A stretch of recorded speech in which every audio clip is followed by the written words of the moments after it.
Alright, to start really working on your alternate picking, getting that ingrained as a habit, it's going to be important that you go back to first class or first lesson and work on both the alternate picking exercises. Just treat them separate. Work with the metronome like we talked about. You just start at 60 beats a minute. When you can play it with no mistakes, then bump it up 5 beats a minute, and you just keep doing that over and over again until you can't go any faster. So I would work on the two alternate picking ones from last time. I would skip the third riff right now from last time, so we can start just really focusing on good pull-offs after hammer-ons. So I'm going to go over excuse me, now I'm going to go over what we started with last time. So here we go. First thing,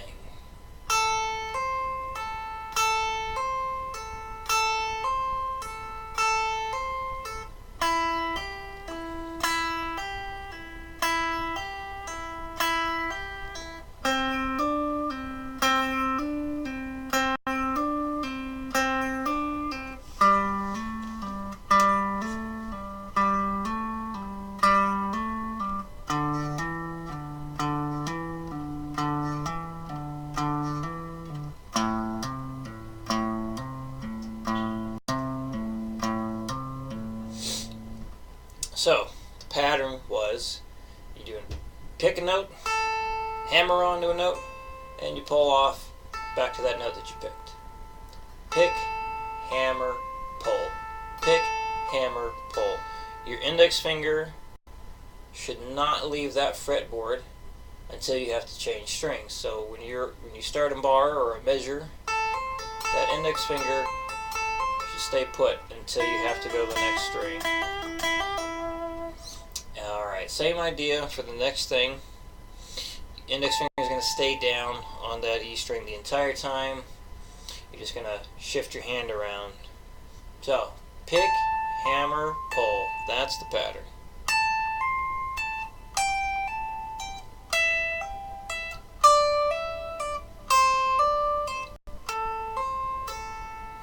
Just concentrate on keeping it as smooth as you can and keeping that index finger down so you get good sounding pull-offs. Alright, page 2. So, similar idea, just kind of expanding on what we just did. This is what we have now. Keep that index finger down.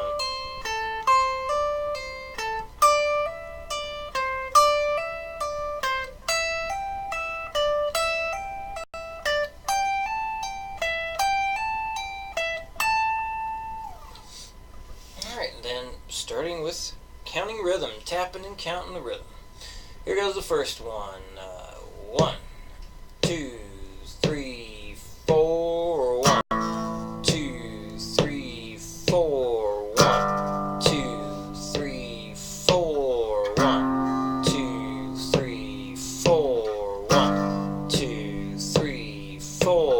1, 2, 3, 4. 1, 2.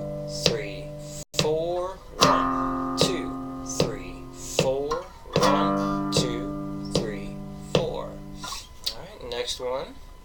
1, 2, 3, 4, 1, 2, 3, 4, 1, 2, 3, 4, 1, 2, 3, 4, 1, 2, 3, 4, 1, 2, 3, 4, 1, 2, 1, 2, 3, 4, 1,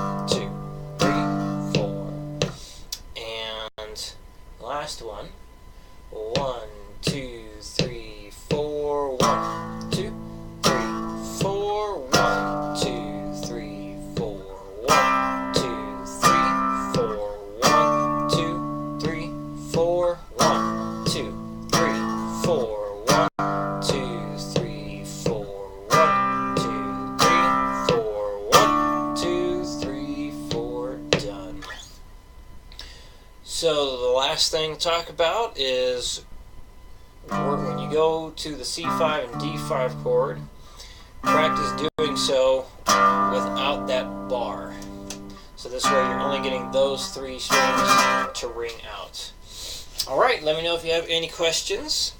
I will see you again on Friday.